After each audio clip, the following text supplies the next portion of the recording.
apa ya, mengundurkan diri. 3 harinya tak tahu TM jadi TSK. Gue kaget kan, astagfirullahaladzim, kok jadi TSK ya. Tapi kan gue punya harga diri gitu loh. Kalau seandainya gue kembali lagi kan gue nggak enak. Makanya gue saranin beliau, udahlah cari aja pengacara yang lebih apa ya, lebih segalanya lah, yang bisa menangani itu gitu loh. Dan terakhir tadi malam gue diwawancara oleh Indosiar via telepon.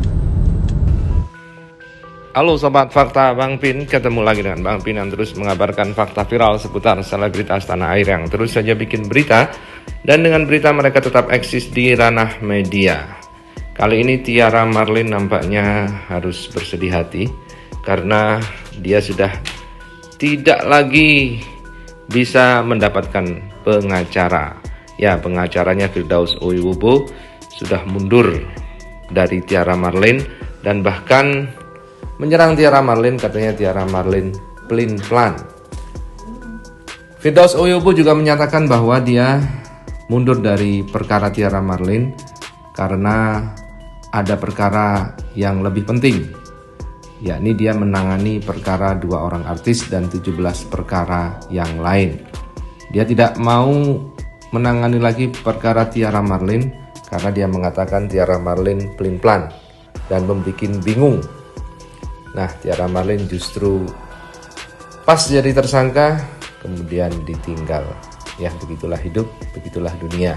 Nah, bagaimanakah penjelasan dari Firdaus Oyobo soal Tiara Marlin ini yang ke dalam TV yang ada sudah ditinggal, sekarang malah diserang, dikatakan pelin-pelan dan macam-macam. Akhirnya gue mengevaluasi ada 2 kasus, nasib memang tidak bisa dibijadatanya, perkara yang udah selesai, yang gue anggap selesai, yang gue harus mundur gitu. Mundurnya bukan berarti yang baik-baik saja, pasti ada resiko dalam setiap perbuatan. Yuk kita simak saja bagaimana Firdaus menjelaskan dia mundur dari perkara Tiara Marlin karena dia menangani perkara 2 artis yang lain dan juga sekarang menangani perkara Paulina Utharup atau Paulina Dadek. Ke dalam TV yang ada tiap hari muka gue terus di dalam TV, yang artinya gue dianggap nantinya pansos kan gitu. Akhirnya gue mengevaluasi ada 2 kasus ya, 2 kasus di kantor gue, 2 perkara yang udah selesai, yang gue anggap selesai, yang gue harus mundur gitu. Mundurnya bukan berarti gue nggak mau ngerjain. Nah, satunya si TM, karena gue anggap TM udah damai sama Pak Haji, oke lah gue mundur aja gitu kan. Makanya gue umumin tuh pada saat gue di studio gue nyanyi, gue umumin, gue kasih lagu untuk Galas Sky, gue kasih hadiah untuk Galas Sky, lagunya Kafein. Lu cepet dong, lu di tol jangan pelan-pelan gimana tuh kan, jangan tol pelan-pelan gimana lu, jangan kayak naik odong-odong, biasa bawa odong-odong lu. Jadi begitu ya, artinya di sini gue mundur juga berdasarkan evaluasi karena ada 2 artis yang kasusnya gue pegang sekarang ini viral juga gitu loh, dan viralnya juga sama-sama viral. Nah, gue takutnya nanti gue dibilang serakah atau apa karena sering masuk TV atau media sosial. Akhirnya gue mundur 1 karena gue bukan pengacara pansos, jadi gue mundur 1. Nah, yang artis yang baru-baru ini gue tanganin, gue pertahanin ya, tetap jalan gitu. Nah, di situ juga gue mengevaluasi selama gue 4 bulan ini, 3-4 bulan ini mendampingi TM. Ya alhamdulillah kasusnya TM nggak ada yang naik satupun, karena gue gigih gitu loh, gigih memberikan pernyataan-pernyataan keras di media sosial gitu kan. Tetapi lagi-lagi seorang lawyer itu bekerja berdasarkan hak substitusi dari kliennya. Makanya kalau kliennya pelin-pelan, si pengacaranya juga bingung gitu loh, kapan ini waktu menyerang, kapan ini waktu berhenti, kapan waktu cooling down ya.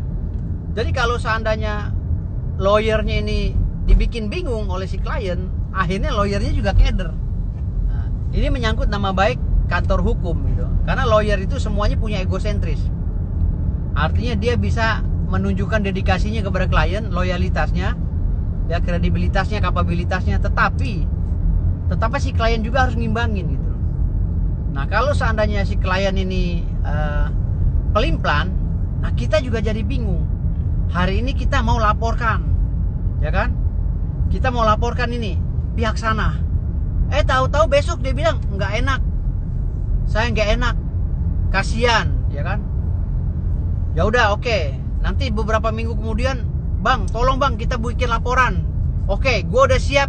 Tahu-tahu besoknya, bang maaf bang saya sibuk, anak saya lagi nggak ada yang jaga begini. Nah pola-pola seperti ini yang bikin kita bingung. Akhirnya gue evaluasi sama tim gue yang di kantor. Kata tim gue dari 19 pekerjaan kita sekarang yang kita tanganin, ya 19 perkara yang kita tangani sekarang ini, akhirnya ada dua perkara yang akhirnya kita kita outin gitu. Kenapa? Karena ini udah selesai bang, kata tim gue, ini udah selesai, yang ini udah selesai, ya oke, yang dua ini selesai. Jadi 17 perkara aja yang kita tanganin, yang duanya kita out, termasuk TM. Oke, akhirnya hasil rapat evaluasi gue outin TM sama kasus yang gue tangan di Jawa Tengah tentang perusahaan lah, sengketa perusahaan. Karena ini udah selesai kan, udah selesai pekerjaan gue, udah aman, tinggal 17 kasus lagi. Nah makanya begitu gue ngumumin bahwa gue ini mengundurkan diri, 3 harinya tak tahu TM jadi TSK. Gue kaget kan, astagfirullahaladzim, kok jadi TSK ya? Tapi kan gue punya harga diri gitu loh. Kalau seandainya gue kembali lagi, kan gue nggak enak. Makanya gue saranin beliau, udahlah cari aja pengacara yang lebih segalanya lah, yang bisa menangani itu gitu loh. Dan terakhir tadi malam gue diwawancara oleh Indosiar via telepon. Gue diwawancara oleh Indosiar. Nah alhamdulillah tadi pagi udah tayang tuh. Gue udah bicarakan sama Indosiar bahwa ini polisi terlalu memaksakan meningkatkan status TM ini menjadi TSK. Terlalu memaksakan kehendak kalau menurut gue, Polres Depok nih gitu. Dia menaikkan status TSK-nya si TM, sementara laporannya cacat hukum gitu. Tapi nggak masalah lah, itu udah nasi udah jadi bubur, gue anggap udah lah, karena gue udah mundur, jadi gue nggak mau banyak-banyak bercerita lagi. Sekarang gue lagi fokus dengan beberapa tim gue, termasuk Bunda Itoko itu, Polina Dadek ya, Polina Utauruk. Karena ada 2 laporan yang sudah masuk ya, melaporkan pengacara KH dengan EW dan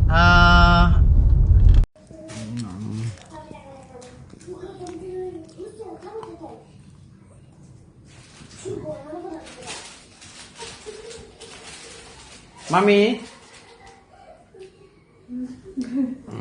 Pagi-pagi udah makan roti semua kayak orang bule aja.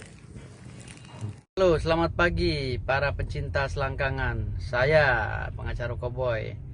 Pagi ini saya masih berjalan dengan asisten pribadi saya yang paling nomor 1 kastanya di dunia. Beliau asisten pribadi abadi saya. Banyak lawyer memakai asisten pribadi karena mungkin dia malu membanggakan asisten pribadinya yang di rumah, yang halal, sehingga mereka memamerkan asisten pribadinya yang cantik-cantik tapi milik orang. Kalau saya pantang untuk memamerkan asisten pribadi selain punya saya pribadi yang halal dan sah, punya sertifikat. Oke? Ini asisten pribadi saya. Sini sayang, sini dong, dekat papi, sini dong. Hah? Ya, asisten pribadi saya nggak kalah cantik ya. Ini, jadi bagi pengacara-pengacara yang punya asisten pribadi di rumah, bawalah asistenmu walaupun jelek. Ya, jangan nggak bawa, kasihan mereka. Oke, untuk pengacara-pengacara yang tergila-gila dengan asisten pribadi, sayangi asisten pribadimu yang sah, yang mempunyai surat. Sini sayang, sini. Nah, sehingga kita bebas kemana-mana dan bebas mau ngapain aja. Asisten pribadi saya sudah menelurkan ini, ya, calon asisten pribadi juga. Oke?